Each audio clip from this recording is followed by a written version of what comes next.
to, really rebase and. For the video. Oh. Where is it? Okay. Oh, no. So this. Oh, what? I'm confused. Oh, okay. So this semester we really want to rebase and focus on the essence of the post. So it's just simply going to be called the meme contest this semester. So this is really an opportunity for you all to kind of relieve some stress while you're studying for finals, and also just really to get in some good laughs before the semester ends. So I do hope that you all contribute to it, and this is also a great opportunity for you all to get in some APE points before the semester ends, and we will notice who's been posting a lot of really nice high quality memes, so it will help your grade go up. And in the past semester, we've seen some really, really high quality memes like this one. We're not expecting everybody's meme to be this high quality, so yeah. Yeah. So it can be something as simple as this, a picture with text, and that can still get in a lot of laughs and a lot of votes. And also they can be about any aspect of EE16A. They can be about labs, they can be about discussion, and and this is one about homework. So if you guys can't see, that says def remove troll, if you guys remember. Yeah. And yeah, so just feel free to talk about anything about EE16A. And before we end, remember to math well. Okay, so yeah, here are some guidelines. Make sure to keep it clean. So make sure you're not targeting anyone personally, especially the staff, and make sure that they're not overly offensive so we can all have some wholesome fun, right? And make sure to connect your creation with the course for some extra recognition. We do want to see some EE16A related content, right? Otherwise we could go to UC Berkeley memes, right? And if you're using a standard meme, make sure to follow its proper conventions.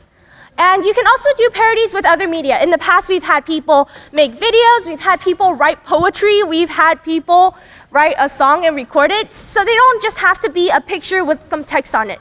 So feel free to be creative. And for some inspiration, hey, here, this is Harrison's favorite meme of all time. So yeah, I had to incorporate it. And yeah, have fun, and the post should be sent out today soon. Morning, folks. So a representative from HKN is going to be here the last, I think, 15 minutes of the class to give you some guidelines on how to do the course surveys. It's very important for us that you do the course surveys. So what we're doing this semester is that when you fill out your APE scores, there is going to be a form paragraph that you have to sign your name under if you wish to earn a 1% credit toward your APE score. And that the summary of that form paragraph is that I affirm by my honor that I have filled out the course surveys and I've given them due consideration.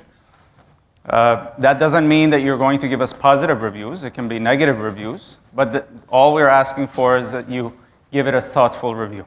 Okay? If you sign that, you automatically get 1% toward your 3% APE score. And Harrison is going to post more about that. So what we don't want you to do is go on some clicking spree and just fill out buttons and choose numbers. We want you to write actual English sentences with your thoughts about how the course has gone. So in exchange for that, at the end, you type your name, and it's entirely on your honor. There's no way for me to enforce it or see that you've done it. I tried this at MIT while I was on sabbatical there, and it worked fairly well. In fact, over there, when I checked the number of entries on the course surveys, it matched exactly the number of testimonies that I got. Over there, I did it by email because the class size was small. I had about 90 or so students in a probability class. And exactly the same number who claimed their points filled out the surveys. I didn't know what they filled out. I didn't know what they wrote. But I thought it went pretty well. So we're going to try this again this semester. Last semester, the yield on the course surveys was very low, and that really hurts us because we don't know what kind of a sample we're getting. So we want as many of you as possible to fill out the surveys. And all we ask is that you give it a thoughtful review. Don't spend 2 minutes clicking buttons and then leaving. All right? Any questions on that? And the other thing is, I don't want to see what you've written, so don't send me any copies of what you typed in. We're going to see them once the survey results come out. I want this to be anonymous. Okay? Cool. And tell your friends. They're going to see it on Piazza anyway, but just in case. Okay, so last time I was talking about, let's do a bit of a review.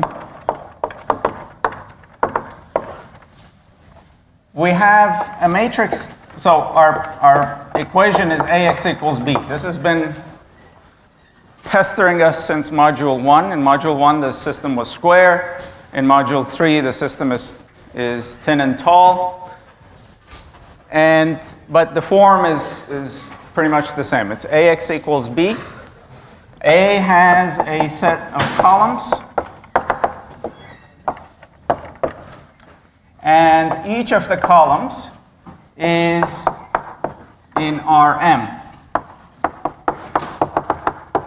So that's our setup. So this matrix is M by N. Make that bigger.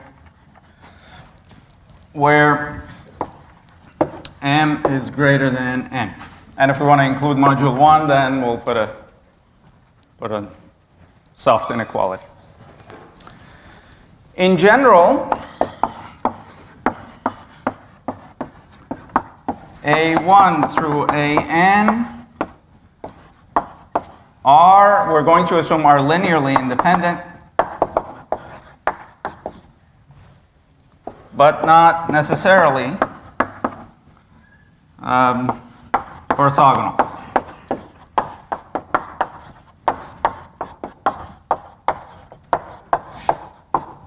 Mutually orthogonal. And what I started doing near the end of the last lecture was to take a set of linearly independent vectors that span some subspace and construct from those vectors, A1 through AN, start with the first one and successively build an orthogonal set of vectors. That's what we're trying to do. Why are we trying to do that? Well, orthogonal vectors are very nice to deal with. So, why mutually orthogonal vectors are good?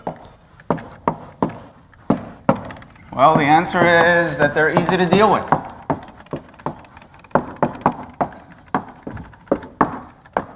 And they allow they admit sequential processing. And I'll explain what I mean by that in a moment. Sequential processing.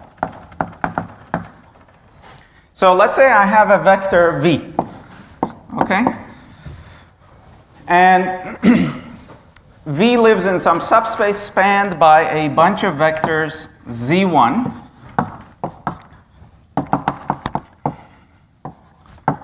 through Zn. So V lives in the span of Z1 through Zn.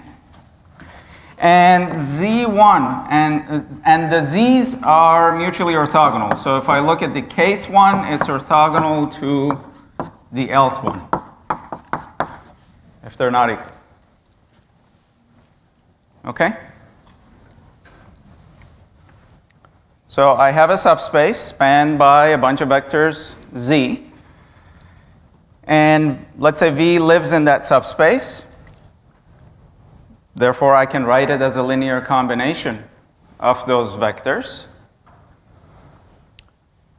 To figure out how much each of these vectors Z contributes to V, I would need to find the coefficient. Terms with larger coefficients or vectors with larger coefficients are contributing more to V. Do you agree? So if the coefficient of Zn is double the coefficient of Z1, even if it's of opposite sign, I don't care what kind of sign it has. In fact, when you go to higher level courses starting in 16b, these vectors will be complex valued, and these coefficients will also be complex valued. Fourier analysis is exactly this kind of an expression. In Fourier analysis, you've got a whole bunch of mutually orthogonal functions or vectors in a vector space, and you've got a signal that you're trying to represent as a linear combination of them. It's just that in Fourier analysis, these functions contain information about the frequency content of the signal. So you have lower frequency terms and higher frequency terms, and these coefficients will tell you how much of each kind of frequency is present in your signal. That's all Fourier analysis is about. And finding those coefficients is Fourier decomposition. So if you understand what we say right now about Cartesian vectors and mutually orthogonal Cartesian vectors, you should have absolutely no trouble when you go later on and study Fourier analysis. So your audio equalizer, for example, what it does is that each of those knobs modifies each of these coefficients. You've got a whole bunch of frequencies, and by turning up a knob, if you want to annoy your neighbor, this lower frequency bass signal, you will increase it, and your neighbor is always going to hear it boom, boom, boom, right? That's all it is. So you've got a whole bunch of mutually orthogonal functions or signals or vectors, and you are decomposing an audio signal in terms of that, and you can fiddle around with those coefficients using, for example, an audio equalizer. Okay, so what is it about this orthogonal decomposition that's nice? Well, what's nice is that I can figure out each of these coefficients, alpha n, each of the alpha n's, independently of the others. And the way I do it is the way I did it last time, which is by projecting V onto the corresponding vector. So to find alpha 1, project V onto Z1. And let's see what happens. So if I project V onto Z1, that means I'm taking its dot product, and I have on one hand alpha 1 Z1 plus dot dot dot alpha n Zn, comma Z1. In fact, let me change that color. Z1. So this is my V, right? This is V. Now, based on what you know about how to deal with linear combinations on one side of an inner product, what do I do with how do I expand this in terms of individual inner products? What are my terms? On the right side of each, red is what? Red comma. Z1. Okay? What do I have here? Alpha 1. It's a scalar. It comes out of the inner product. And here I have alpha n. And what do I have here? I need a more assertive answer. Z1. And what do I have here? Zn. Now, what can you tell me about these terms? Are they all going to survive this inner product? Which one survives? First one. Everything else is 0. It's 0 because each of the other terms involves the inner product of two different z's. And we know that they're mutually orthogonal. Right? So all these terms are 0 because zk is orthogonal to zl whenever k is not equal to l. So what I'm left with is, on the left-hand side, V inner product Z1, and on the right-hand side, I have alpha 1, z1, z1, which is the magnitude squared of z1. And so my alpha 1 is the ratio of the projection of the vector I'm interested in, it could be your audio signal, onto the first mutually orthogonal function, or vector, divided by z1, z1. Can you guess what the other terms will be? What's the nth coefficient? What's underneath? Zn, Zn, and the top is V inner product, Zn. Notice I can do these independently of each other. The mutual orthogonality ensures that only one of these inner products survives for each of those indices n, small n.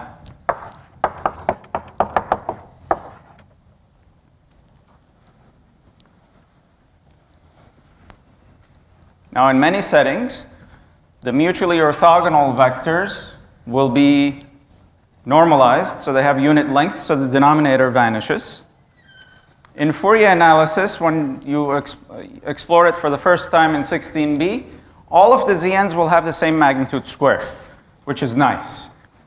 So all of them will have the same denominator. All of these coefficients will have the same denominator, and what's important is what's in the numerator.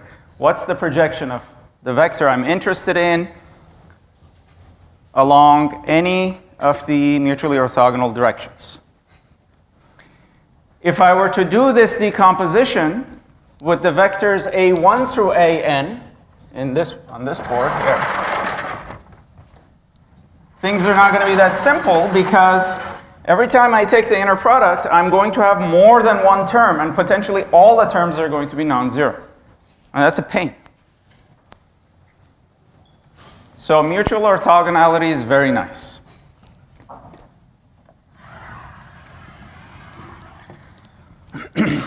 Another thing it enables you to do is to compress signals. And in fact, a lot of image processing is done that way. So with z1 through zn, we can do compression.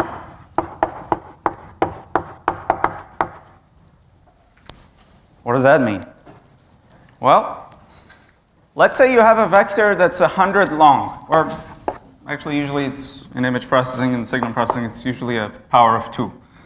Let's say it's, I don't know, 512. I segment, let's say it's an audio signal, I segment it into chunks of 512 long. And each component of the vector v will be stored as a byte or 2 bytes or whatever your precision is that you want to use. I come and tell you, well, then how many basis vectors do you need? What's n? 512. I need 512 of these vectors to represent my audio signal completely. Okay, even if we ignore the fact that we can only store things at finite precision on a computer. Ignore that. Let's say you can store things with infinite precision. But even if you can store things with infinite precision, you still need 512 spots to store those numbers. I come to you and I say, hey, you know what? You're not allowed to use more than 32 slots. You're allowed to store this audio signal, this vector v, with only 32 slots. Talk to your neighbor and think about what you would want to do. Do you agree that if I give you all 512 coefficients alpha n, that you have a complete representation of the signal? You agree? Because you know the basis vectors. That's agreed upon beforehand. So whoever produced the audio representation on a computer and whoever is playing it back, they have to agree on what those basis vectors are. So assume that we all know what the vectors z are.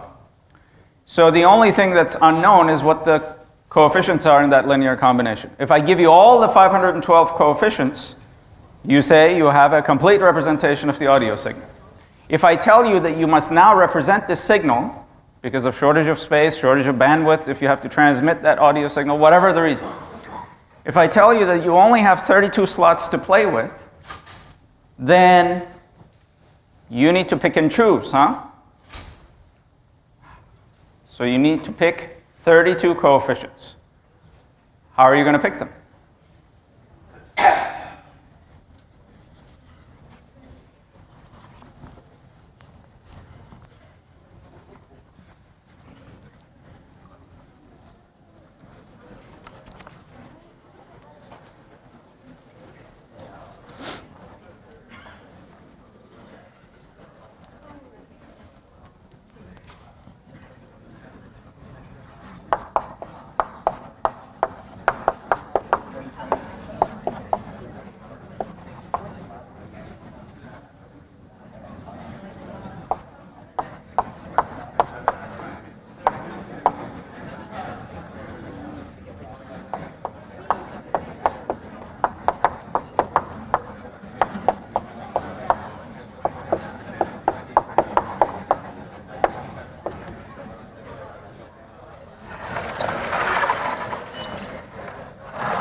Okay. Neil. You can pick the 32 most contributing coefficients. You pick the 32 biggest contributing coefficients, which means you're picking the 32 largest in magnitude coefficients.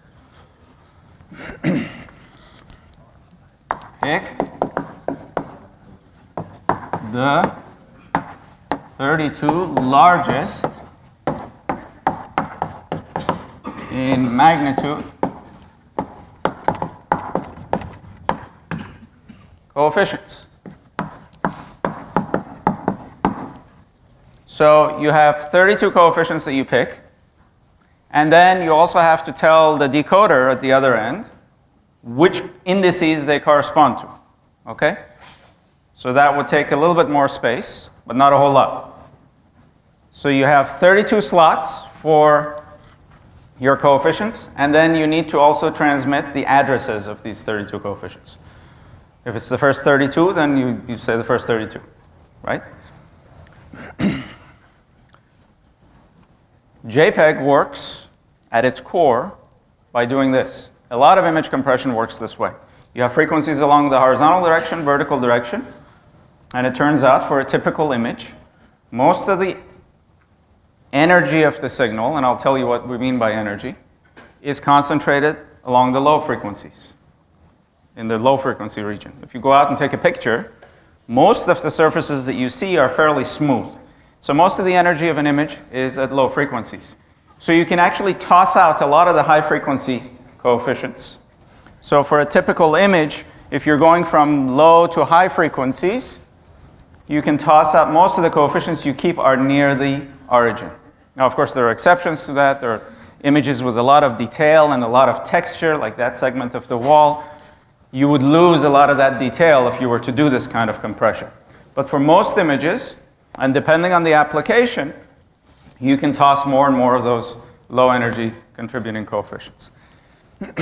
So a lot of this is done because of this mutual orthogonality of the basis vectors.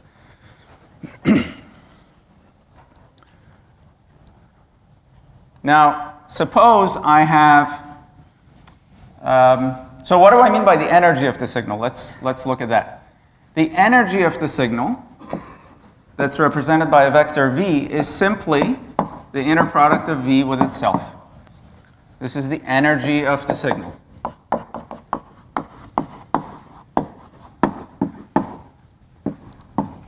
So if v represents one period of a periodic signal, for example, this would be the energy of the signal in one period. It does have connections to the notion of energy in physics, but it does not follow the same units. So there's a constant of proportionality that you would need to make the units work out right. But generally speaking, the sum of the square values of v, whatever dimension space it's in fact, I'm going to put an absolute value in case. You don't need to put it if the vector is real value, but I'll just put that absolute value. This is called the energy of the signal. Now, can you compute this in terms of the coefficients? Can you talk to your neighbor and do this inner product? So here we did the inner product of v with each of the individual ones. Can you do the inner product of v with itself? In other words, on this side I have alpha 1 z1 plus alpha n zn, and on this side I have alpha 1 z1 plus alpha n zn. You don't have to write all the terms. Just think about which terms would survive. So you know that it's a linear combination of this inner product with this plus this inner product with the second term plus this inner product with the third term, and so on. For each of those terms, which one survives? Talk to your neighbors. Any progress? I'll make it a volunteer day today, actually. So does anybody want to tell me what's going to happen? You are? Ruta? Go for it. Well, step us through it.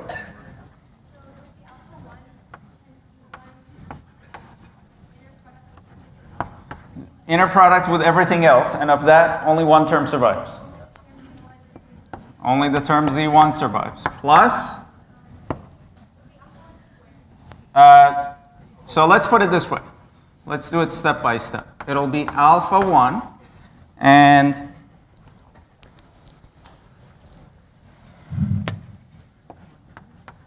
alpha 1, z1. Right? Because all the other terms in the inner product will vanish. Plus, all the way to alpha n zn, alpha n zn. So I'm just using the information I already have about the mutual orthogonality of these to discard the terms that aren't going to show up in my summation. So why did I get only this? Because when I take the inner product of, wait a minute, this is a plus. When I take the inner product of this with all of these guys, or this whole thing with just with this term, all the terms here that are being projected onto z1 are going to vanish. The only one that's not going to vanish are these two. That's why I have this term. And I continue in this way. So then I have alpha 1 squared, z1, z1, plus alpha n squared, zn, zn. And now, if I make a slight additional assumption about the z's, if we assume And for a lot of practical situations, this will be true because we have a choice of how to define these. If we assume that all the ZNs, actually I should say, put it this way, that Z1 equals Z2 equals Zn, let's say equals, I don't know, pick a letter, C, constant. If they're all of the same value, then what we have is V. V equals alpha 1 squared C plus alpha n squared C, which means I have the following identity. I have alpha 1 squared plus alpha n squared equals 1 over C. V inner product with V is V1 squared plus Vm squared, the individual components of V. So the sum of the alphas, how many alphas? The sum of the alphas equals 1 over C, the sum of the vector components.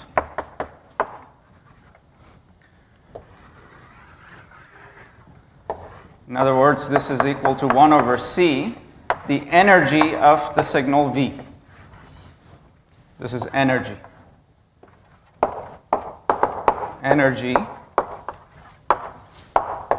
of V. This is a very important identity in signal processing. It's called Parseval's identity. You're going to see this a lot if you ever take any upper division course in signals and systems. Parseval's identity. What it does is it relates the coefficients in your expansion to the energy of the signal.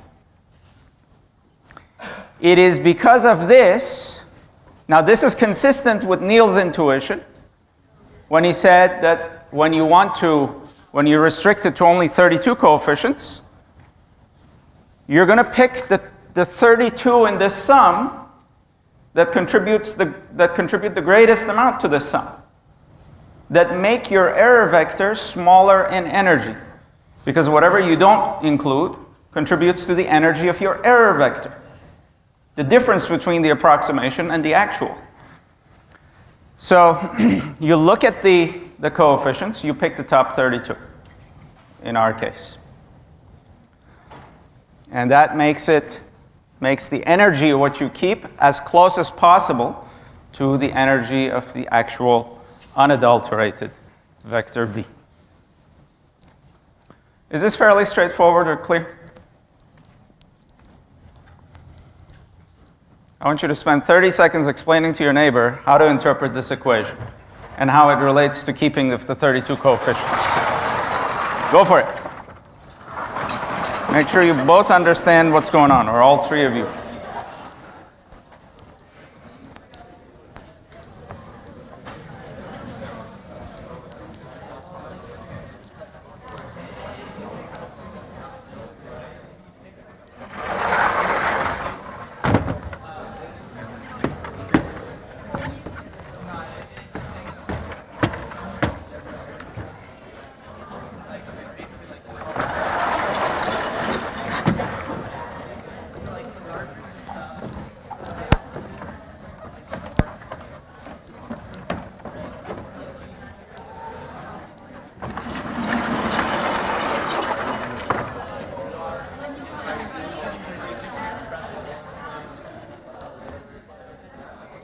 Okay. Do you have a question?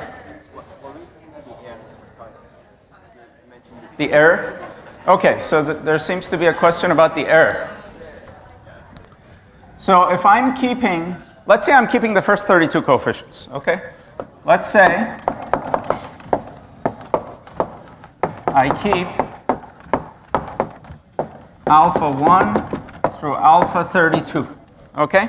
Then my approximation is the sum of alpha n from 1 to 32 Zn, right? That's my approximation to V. The error vector would then be V minus V tilde. I'm running into a symbol problem. Let me change that epsilon to an E.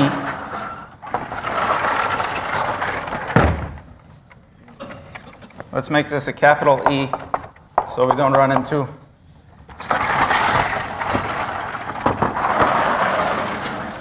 symbological problems.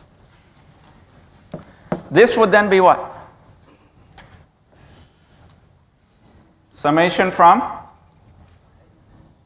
n equals? No, I'm taking the difference. So this one is all 512. This one's just the first 32. So where does this sum run from and to? 33 to 512. Alpha n Zn. What's the energy of the error?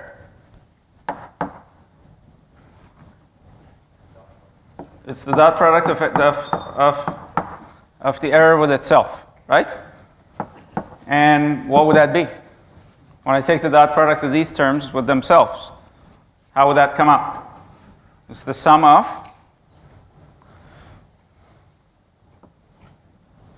talk to your neighbor. Actually, that's a very good test of whether you understand what I just talked about in the previous segment.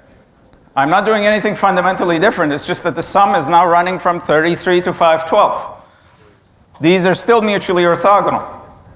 So the inner product of epsilon with itself involves no more sophisticated and mathematical infrastructure than what we did here with V. When I took the inner product of V with itself, I got something involving all the coefficients multiplied by a constant. So now I have epsilon. So what would these terms be on this side? What's the first term? Alpha 33 squared times C plus all the way to alpha 512 squared times C. That's the energy of the error vector. Now, if I've picked my coefficients to keep in a judicious way, so if in fact the first 32 coefficients are the largest magnitude coefficients, then I have minimized the error. So if I tell you, okay, you have 100 slots, you're going to make sure that you pick the top 100 magnitude coefficients and discard everything else. Because then the error would be the other coefficients squared times a constant. So if these are the smallest 512 minus 32 coefficients, then you've minimized the error. So that's the intuition behind, or that justifies the intuition, that's the mathematical justification for the intuition that you keep the largest magnitude coefficients. Okay, so these are all different reasons for us being interested in mutually orthogonal vectors. I can also make these vectors unit length. In other words, make the constant C equal to 1. That's even better. Because then I don't even have to worry about that C floating around, the annoying C in my equations. So if in addition to the vector Z being mutually orthogonal, if I define a new set of vectors that are just the normalized versions of these Z's, then I'm in pretty good shape. Okay. Now last time, yeah. What's the energy of the vector? Like what the energy represents? It depends on what the vector represents. I mean, if it's a voltage vector. I don't see how minimizing the energy of a vector the energy of a vector is its magnitude. That's how we defined it. This is its magnitude squared. This is the energy of the vector v. So minimizing the energy of the error vector means you're minimizing the squared magnitude of the error vector, which means you're minimizing the length of the error vector. Right? This is our definition of energy. Yeah. Okay. So okay. Fine. Take a couple of minutes.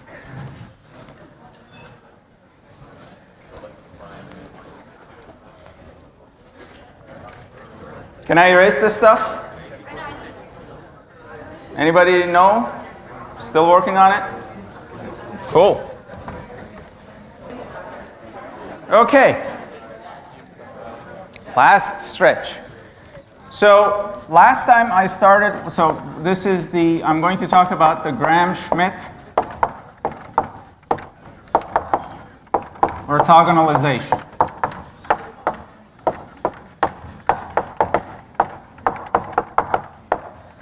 Of vectors, of linearly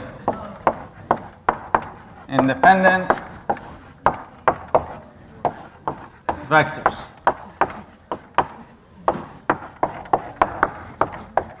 And I'm going to start with two vectors. So A1 and A2, the columns of my A matrix, are linearly independent but not orthogonal.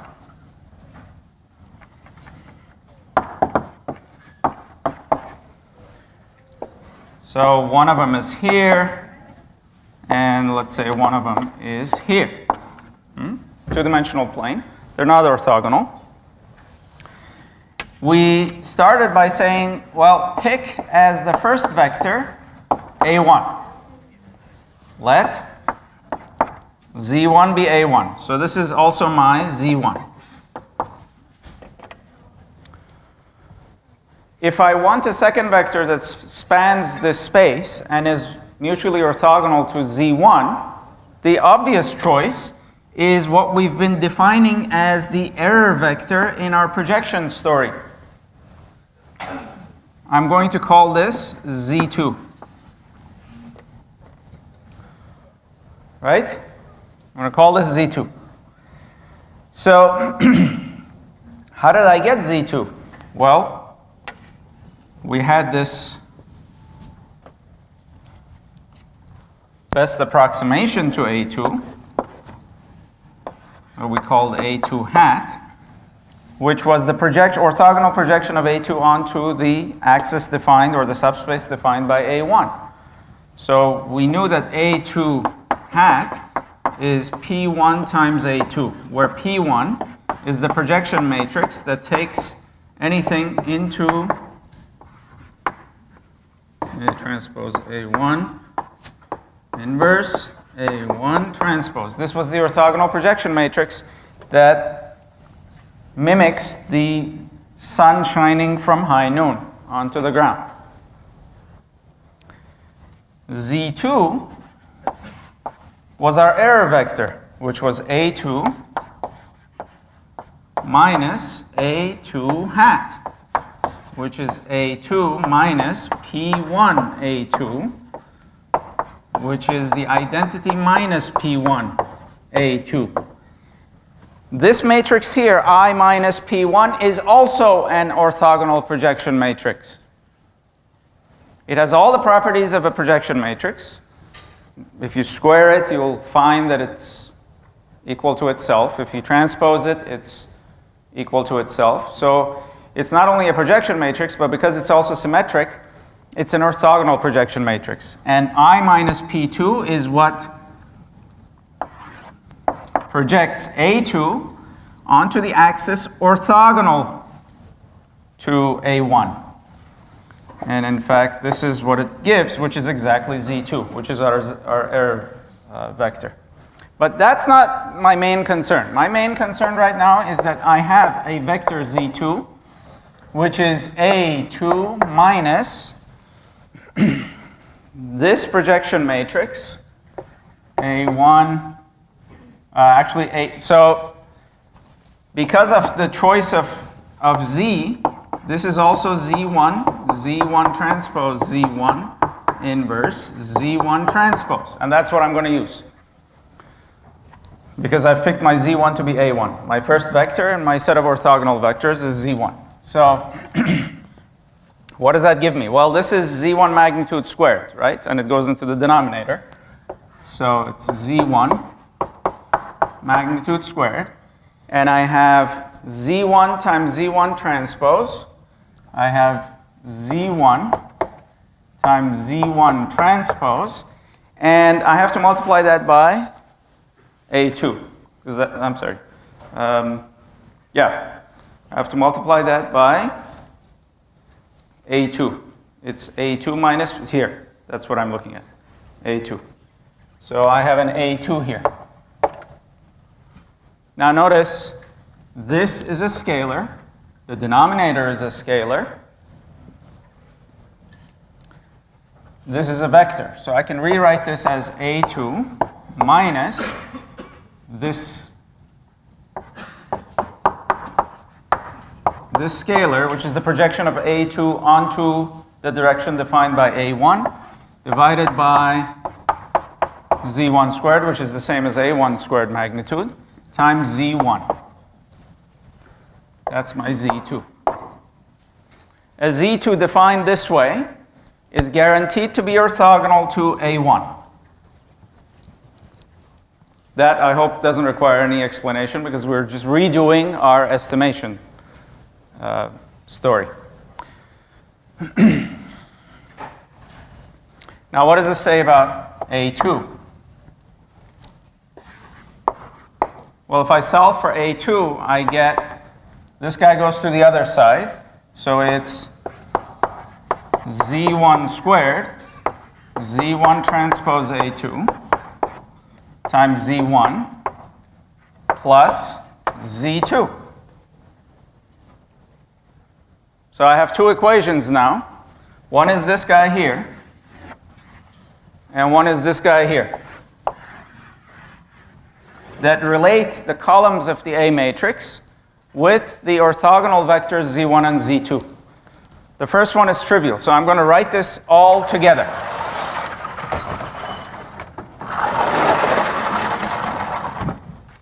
So I'm going to write A1, A2. This is my A matrix. On this side, I have a linear combination of Z1 and Z2. What's A1? Z1. So what should be here? I've got two columns here, right? So what should go into the entries of this matrix? 1, 0. Right? When I multiply, so I need Z2 here. So I'm going to express A1, A2 as a linear combination of Z1 and Z2. I have that linear combination. I have them as two separate equations. One is this guy, and one is this one, this boxed equation. What I just wrote here takes care of the first equation. It says A1 is equal to 1 times Z1 plus 0 times Z2. Okay, that's that box. Now, how do I write this box here? What goes up here? That ugly term here, right? Whatever it is. So what goes up there is Z1 transpose A2 divided by Z1 squared. And what goes down here? 1, because I need only 1 of Z2. This decomposition can be done for any matrix that has linearly independent columns. It can be square or it can be thin and tall. But as long as it has linearly independent columns, I can do this. Well, actually, yeah, but I can do this decomposition. Except nobody, if you look at the literature, nobody's going to talk about the ZR decomposition. What you see is the QR decomposition, which simply says that the next step is to make sure that the vectors I have here are not only mutually orthogonal, but in fact orthonormal, meaning I want vectors here that have length 1. How do I do that? Well, I can define z1 to be some magnitude times a unit vector along z1. In other words, if I define, here I define q1 to be z1 divided by its length, do you agree that q1 is of unit length? If I take z1 and I divide it by its length, I get a unit length vector. And I do the same thing with q2.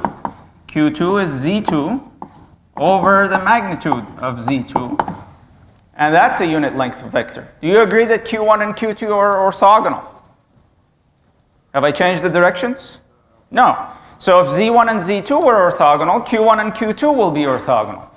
So here I have, so if q1 is defined this way, then z1, which is what's showing up here, must be the magnitude of z1 times q1. These two, the product of these two. And I have the same thing here with z2 magnitude and q2. And then I have the R matrix on the right-hand side. So it just takes another massaging. Do you agree that I can write this as q1, q2 times some matrix times the R matrix? I'm going to write the R matrix explicitly just so that we see the final form. z1 squared, and this is 1. What should go in here to make this equal to z? What should go here? The magnitude of z1. Here, 0. Here, 0. Here, magnitude of z2. Very good. Actually, I shouldn't have called this the R matrix. That's not the R matrix yet. I'm going to call it R hat. I have this infinite hat trick. This is the R hat. And now I have q1, q2. I'm going to absorb this matrix into this matrix. What happens when I multiply this matrix by this matrix? What am I going to get up here? Magnitude z1. And what about down here? This 1, 0 picks off the first column, no? So that's the first column.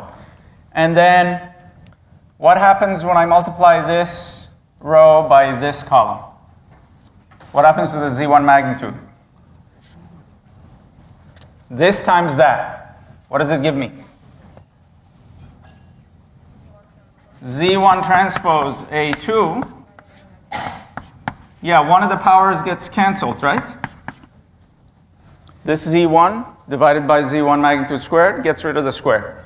And then this row times this column gives me what down here? Magnitude of z2. This is my R matrix. This is my Q matrix. A equals QR. This is called the QR decomposition of the matrix A. I've done it for you for the case of 2 vectors. You can extend this very easily to 3 and more vectors. The structure will be the same. So A, which is Q1, Q2, which is A1, A2, is equal to Q. This is size m by n. This is size what?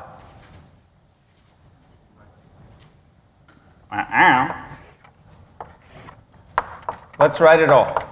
Z1, 0, Z2, and then Z1 transpose A2 over Z1 magnitude. This is 2 by 2.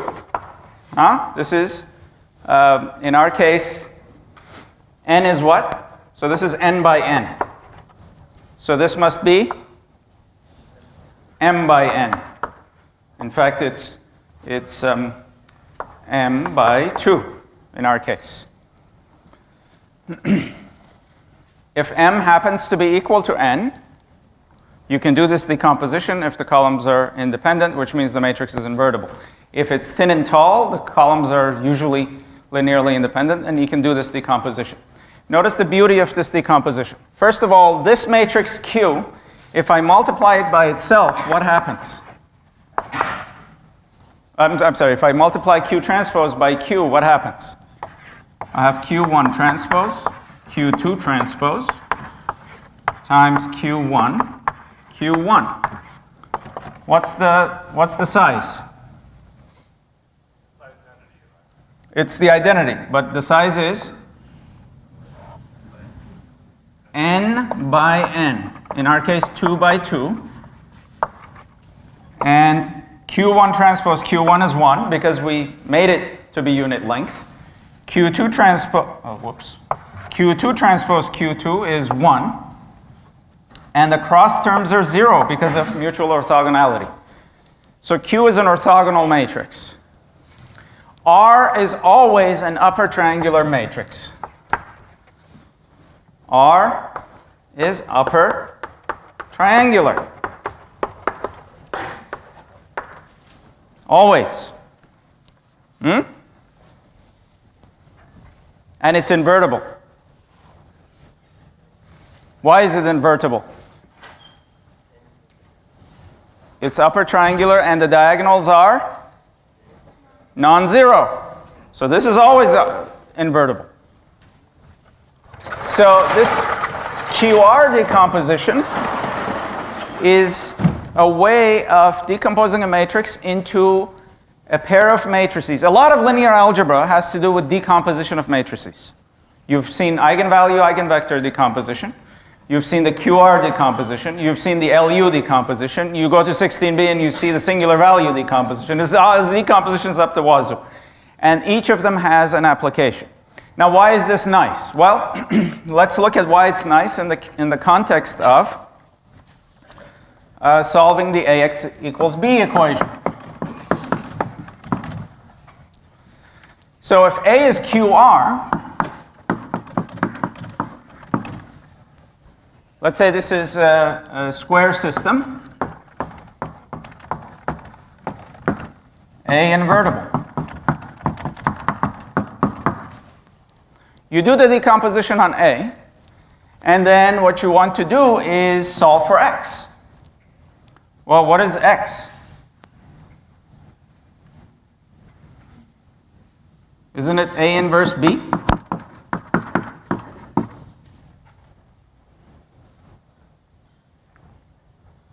But I don't want to do A inverse B. What I'm going to do is pre-multiply each side by Q transpose.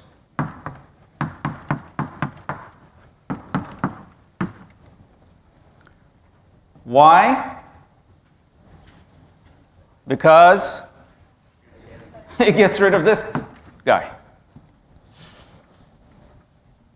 So now I have a system Rx equals Q transpose B. Q transpose B has an interpretation because Q transpose is Q1 all the way through Qn transpose B, which is the projection of B onto each of the orthogonal directions that we have. That's what the elements of this vector are. The projection of the vector B, let's say my measurement vectors, onto each of the orthogonal directions. What's interesting about Rx? What is it about Rx that you like or that you should like? What's the structure of R? Upper triangular. So how do you solve for X? Huh? No, I'm not going to invert it. What did you do in module 1 when you had, what was the whole point of Gaussian elimination? To turn it into an ultimately upper triangular matrix times your unknown vector, which enables you to solve from the bottom. What was that called? Oh, don't leave me hanging. It's called what? Back substitution. So call this vector y, whatever you want to call it, I don't care what you call it. Rx equals y is an upper triangular system solved by back substitution.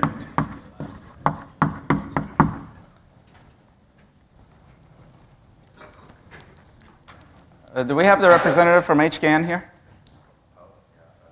You are there. How much time do you really need? Huh? 5 to 10 minutes. So can I have 3 more minutes? Okay. So this is for solving a system of linear equations. Okay? QR decomposition enabled us to convert the original system into an upper triangular system that's solvable by back substitution, because my R matrix is of the form R11 through R1n, Rnn, R22, and 0 here. So when I multiply this by x, I have x1 through xn. And on the right-hand side, I have y1 through yn. And I can start by solving for xn. Then I go to the next equation up, which has 2 terms. I solve for xn minus 1, and I work my way back.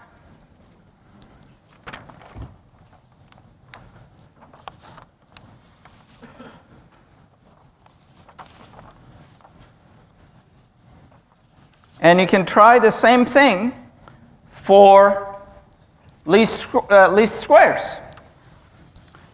In least squares, you have ax equals b, and you solve for,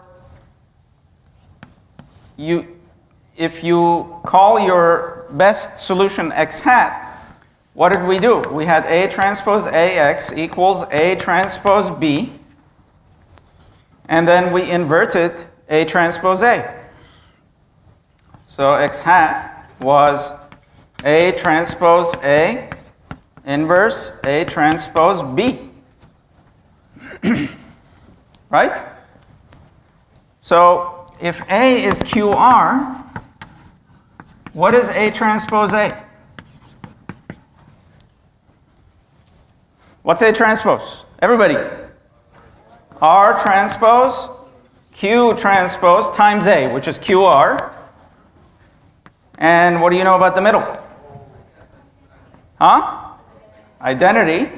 So you have R transpose R, and so A transpose A inverse becomes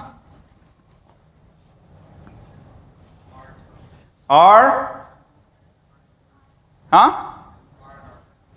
R inverse times R transpose inverse. Now what does that mean?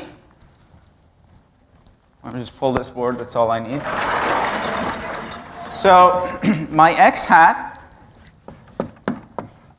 is A transpose A inverse A transpose B, right? And what did I just find for A transpose A inverse? I found it to be R inverse, R transpose inverse. What's A transpose? If A is QR, A transpose is R transpose Q transpose. You've already done this. So I have R transpose Q transpose times B. Can you simplify this? Don't these two go away? I have R transpose, and I have the inverse of R transpose. Ding, ding.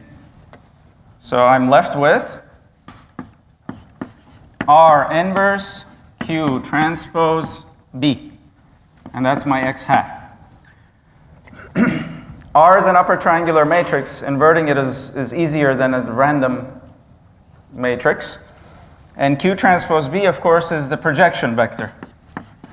So that projection vector is still there. This is the vector y of the projections, q1, b, all the way to qn, b. And that's your solution. So you deal with the q vectors only in terms of projecting your data on the right side, data vector onto them. And then all you have to worry about is the inversion of r. Yeah? So that's the same formula. Yeah, it's essentially the same formula. Yeah. Okay, so I need to stop here and go quiet. It has been a pleasure having you this semester. And thank you, thank you.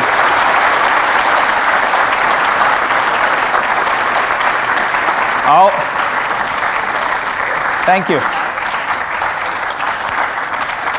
I'll be off.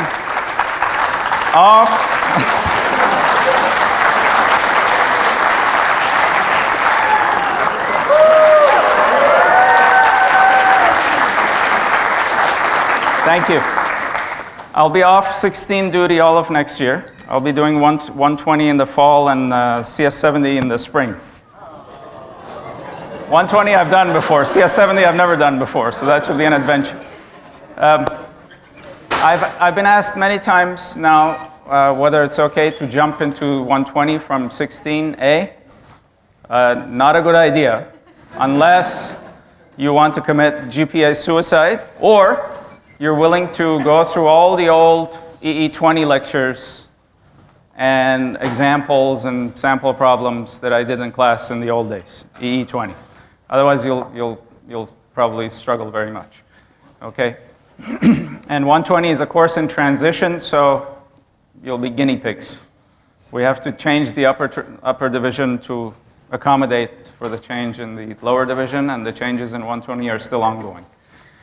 But I hope you take 16B right after this. Don't delay it. It's not a good idea to create a gap. The summer is already too long a gap. But good luck. I hope to see you around.